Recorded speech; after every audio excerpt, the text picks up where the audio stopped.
Disclaimer. This video is made strictly for educational and informational purposes only.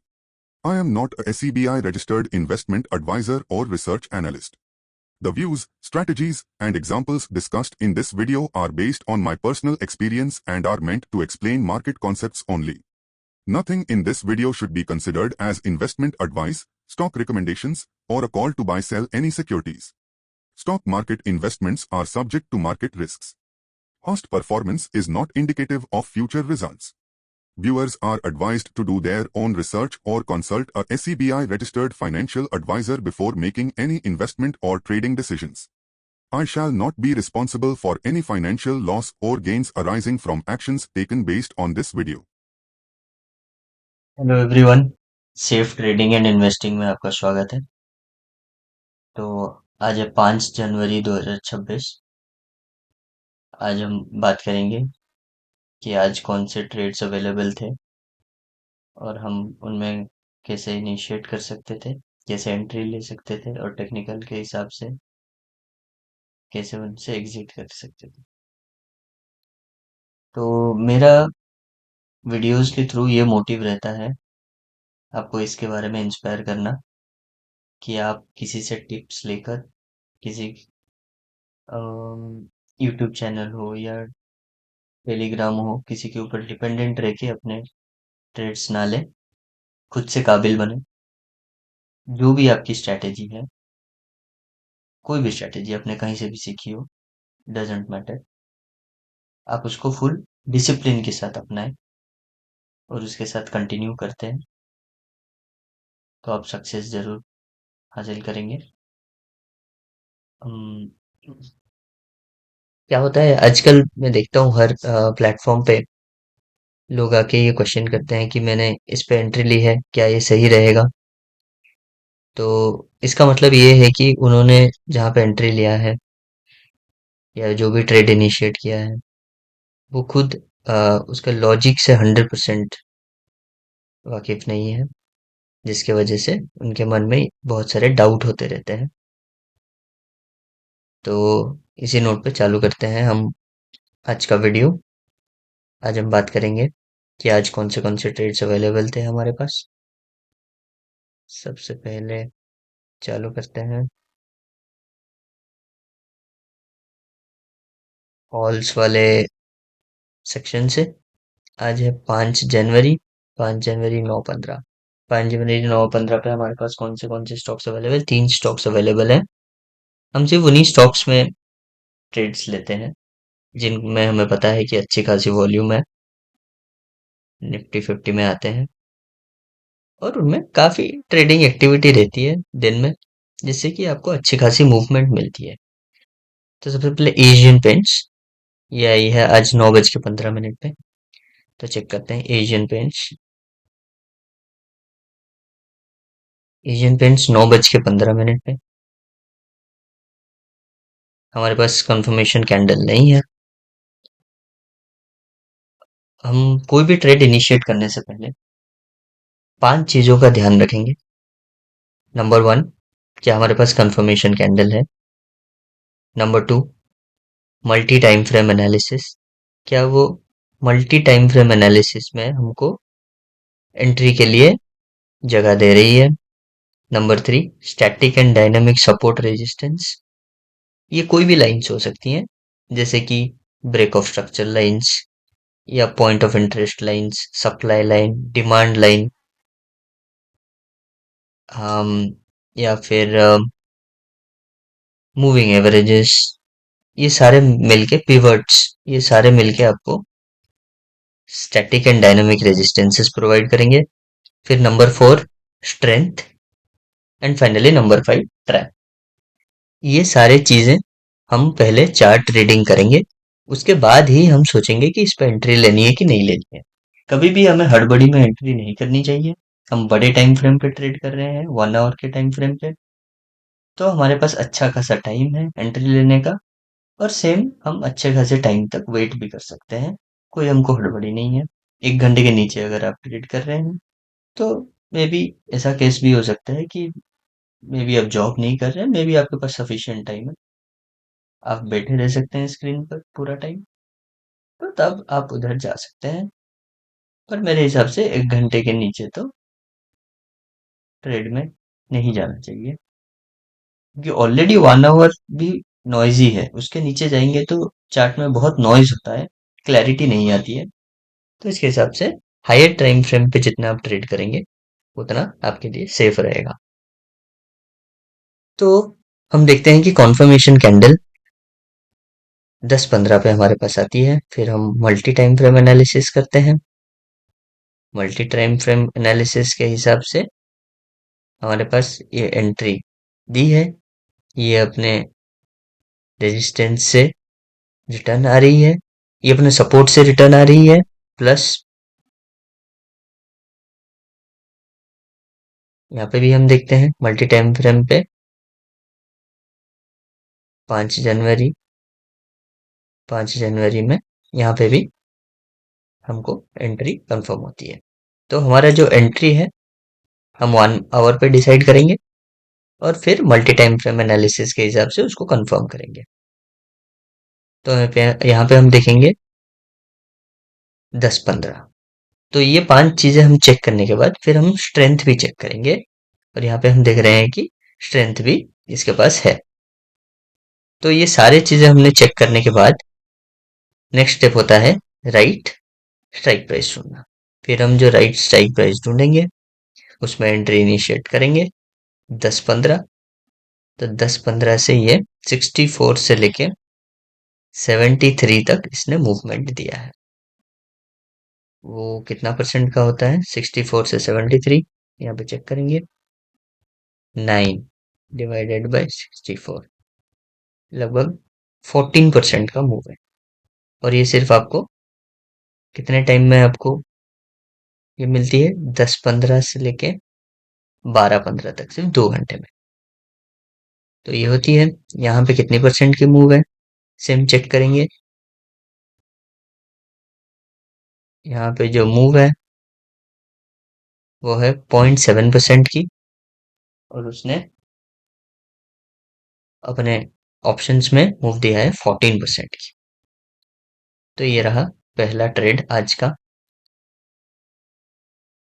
फिर आते हैं हम दूसरी stock HDFC life. HDFC life में हम देखेंगे HDFC लाइफ में कितने बजे की टाइमिंग है 9:15। HDFC लाइफ 9:15,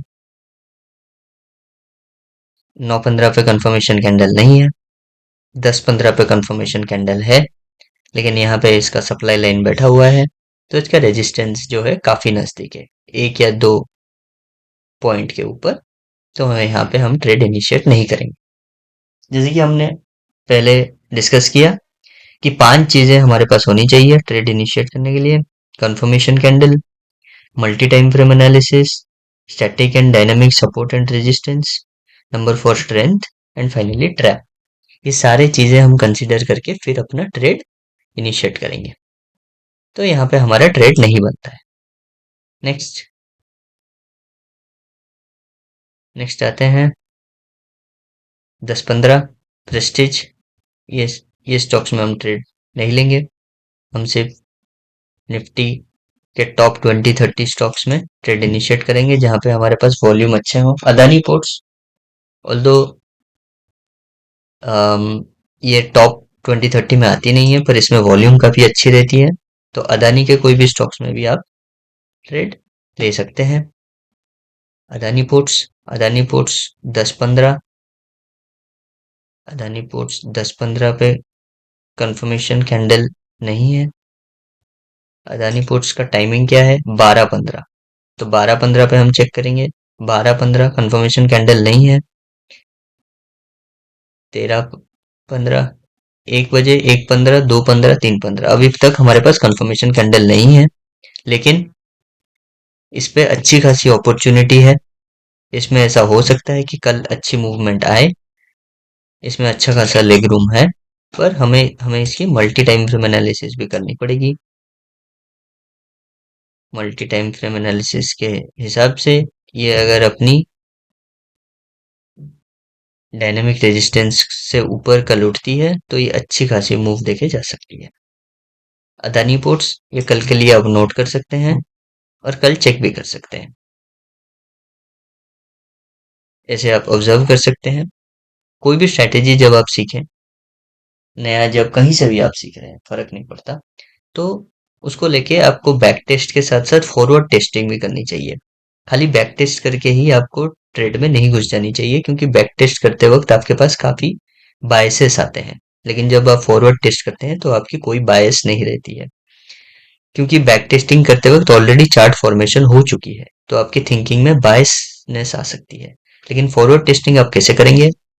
कुछ महीनों तक आप रियल ट्रेड, अपना रियल पैसा ना डाल के सिर्फ स्टॉक्स को ऑब्जर्व करते हैं। जो भी आपके स्क्रीनर पे आता है आप चार्ट रीडिंग करते हैं, फिर आप ऑब्जर्व करते हैं प्राइस कहाँ पे मूव करती है। जैसे कि ये एक अच्छी पोजीशन पे है कल इसकी प्राइस मूवमेंट देने के लिए। अगर कल की कैंडल कंफर्मेशन कैंडल आई तो इसकी एंडिंग कैंडल कंफर्मेशन कैंडल नहीं है। तो ये रहा अदानी पोर्ट्स का story. Next, okay, so we are done with this. Next will come for the put. Put में एचडीएफसी बैंक आया है 9:15। एचडीएफसी बैंक आया है 9:15 पे आज, पर 9:15 पे कंफर्मेशन कैंडल नहीं है, ना ही 10:15 पे कंफर्मेशन कैंडल है। हमारी कंफर्मेशन कैंडल जाके मिली है 11:15 पे। तो 11:15 पे हम सही स्ट्राइक प्राइस चुनेंगे और फिर 11:15 पे एंट्री इनिशिएट करेंगे। 11:15 पे इसकी प्राइस है 15 रुपए, और 2:15 के एंडिंग कैंडल, 2:15 के एंडिंग कैंडल पे इसका प्राइस है 22 रुपया। तो ये 15 रुपए से लेके 22 रुपए तक की मूव दी है, जो कि कितने परसेंट की मूव होती है?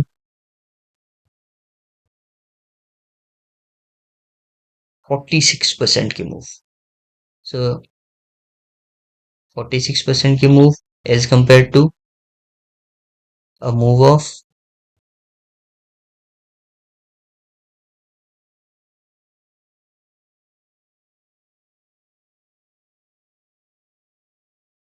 अ मूव ऑफ 1%।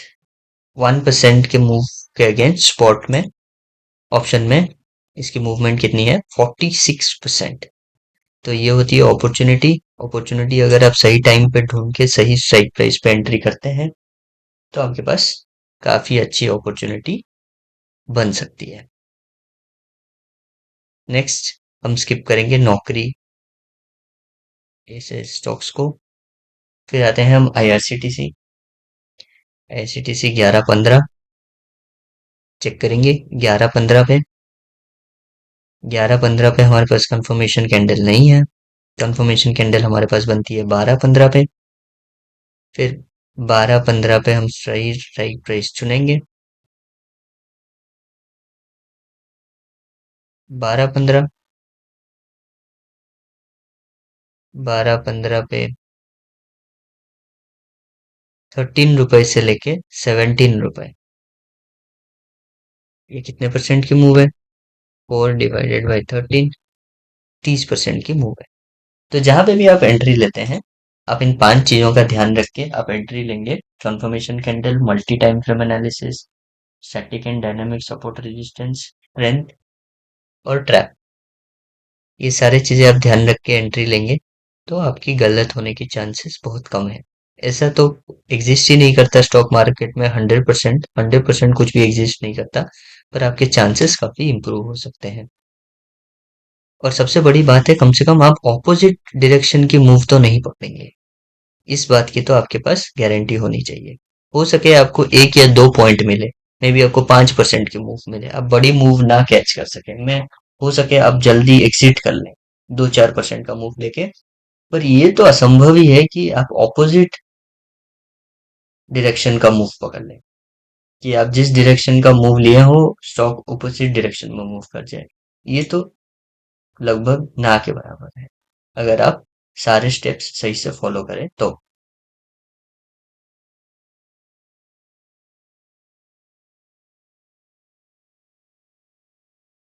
एबीबी, एबीबी ने कितना बजे हमको दिया है अलर्ट 1:15 पे। चेक करते हैं 1:15 पे।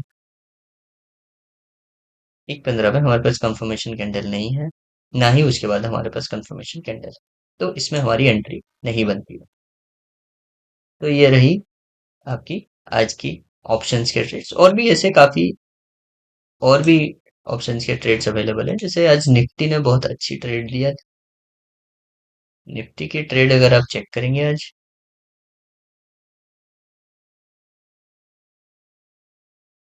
निफ्टी ने बहुत ही बढ़िया ट्रेड दिया आज।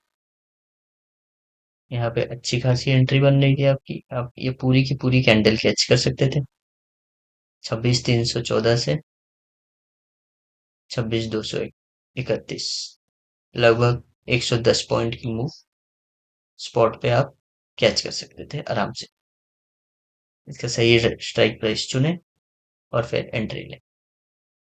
इस हिसाब से आप ऑप्शंस में मिनिमम रिस्क के साथ ट्रेड कर सकते हैं। अगर आप सही अपना जो भी आपकी स्ट्रैटेजी है, आप उसको सही से फॉलो करें, डिसिप्लिन के साथ फॉलो करें, उसके अगेंस्ट ना जाएं, सही स्टॉप लॉस सेट करें। बहुत इंपॉर्टेंट होता है स्टॉप लॉस। सही स्टॉप लॉस सेट करें तो फिर आप डेफिनेटली सक्सेसफुल हो सकते हैं। अपने लॉसेस को मिनिमाइज करने की कोशिश करें हमेशा। अपने आप आपकी प्रॉफिट बड़ी होती जाएगी। सिमिलरली आप कैश में भी ट्रेड कर सकते हैं। किसी को अगर ऑप्शंस में एंट्री लेने से डर लगता है तो आराम से अपने कैश पे ट्रेडिंग कर सकता है। जैसे कि आज की कैश की स्टॉक्स हैं, तो इसको भी जाके हम चार्ट ट्रेडिंग करेंगे एक एक करके, तो हमको पता लगेगी कि किस में एंट्री बनती है। जैसे एक्सिस कैड्स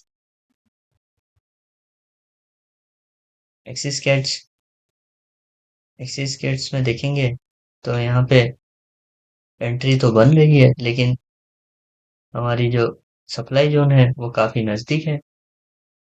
तो एक तो ऐसी हो सकती है कि ये सप्लाई जोन से जाके रिटर्न आ जाए, या फिर उसको क्रॉस करे तो उसके ऊपर काफी अच्छी मूवमेंट दे सकती है।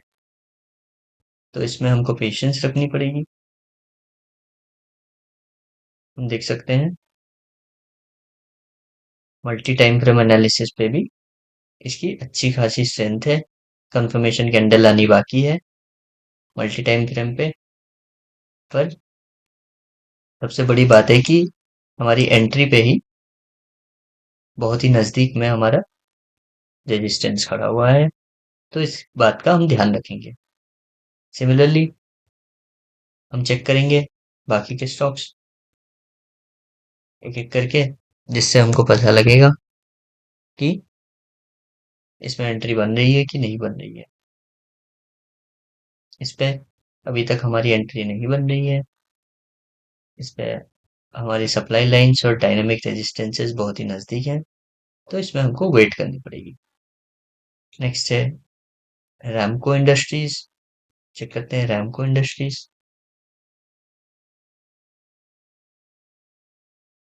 रैमको इंडस्ट्रीज रैमको इंडस्ट्रीज में भी सेम कंडीशंस है।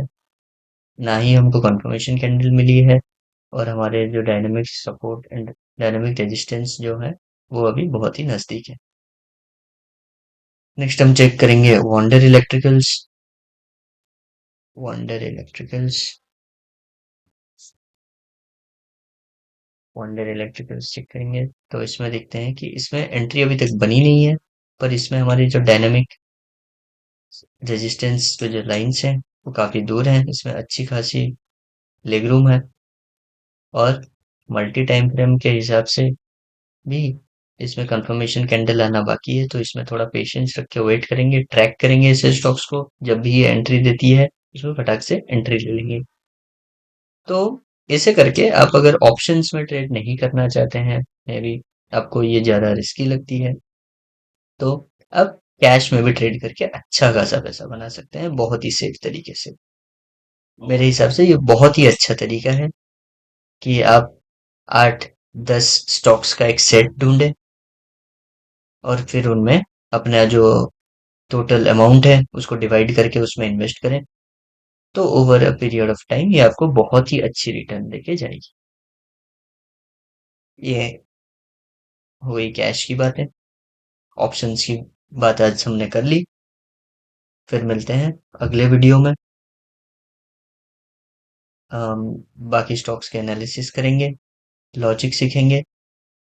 ओवरऑल मेरे वीडियोस बनाने का सिर्फ एक ही मोटिव है, आप इन वीडियोस से कुछ सीखें ना सीखें, बट एक टेक अवे लेके जरूर जाएं कि आप कभी भी ट्रेड करें तो किसी के भरोसे, किसी के टिप्स के भरोसे ट्रेड ना करें। जो भी आपके पास आपकी स्ट्रेटेजी है उसको सही से फॉलो करें। टेक्निकल बेसिस पे एंट्री लें, एग्जिट लें, और सही से स्टॉप लॉस डिसाइड करें, इसके हिसाब से कि आपका कैपिटल सुरक्षित रहे और आप मार्केट से आउट ना हो जाए। मैक्सिमम लोगों का तो यही होता है, उनके पास जितना कैपिटल होता है वो एक ही ट्रेड में उन लोग लगा देते हैं, फिर मार्केट से आउट ही हो जाते हैं, एंट्री ही नहीं ले पाते फिर मार्केट में। ये सबसे बड़ी मुश्किल है। तो आपको ध्यान रखना चाहिए इस बात का कि आप अपना जो टोटल अमाउंट है, जो भी आपके पास फंड है, उसको आप केयरफुली इन्वेस्ट करें। सारे इन्वेस्टमेंट एक ही स्टॉक में ना कर दें, जिसके हिसाब से आपके पास फंड बची रहेगी कि आप बाद में एक जो ट्रेड लूज कर रहे हैं उसके हिसाब से आप रिकवर भी कर पाएंगे, क्योंकि ये मार्केट है, मार्केट में आप 100% राइट कभी नहीं हो सकते हैं। कभी आप जीतेंगे तो कभी आप हारेंगे भी। तो उस हार को बर्दाश्त करने के लिए आपके पास अलग से फंड भी होने चाहिए। आपका ये मोटिव होना चाहिए, ये आपका एम होना चाहिए कि जब आप हारते हैं आप कम हारें, और जब आप जीतते हैं आप ज्यादा जीतें। इसके हिसाब से ही आपकी कैपिटल ग्रो होगी। ऐसा आप कभी नहीं कर सकते कि आप हमेशा जीतेंगे, ये इम्पॉसिबल है। ऐसे बने करेंगे तो आप भगवान बन जाएंगे। तो इसीलिए आपके पास ये मोटिव होना चाहिए, आपके पास ये एम होना चाहिए कि आप मार्केट से आए हैं, आप कुछ पैसा लेके जाएंगे, जिसके हिसाब से आप डिसिप्लिन के साथ ट्रेड करें। अपना जो भी सिस्टम है उसको अच्छे से फॉलो करें। कहीं से भी आप सीखें, उसको अच्छे से फॉलो करें। आज के वीडियो के लिए इतना ही, मिलते हैं अगले वीडियो में। Thank you.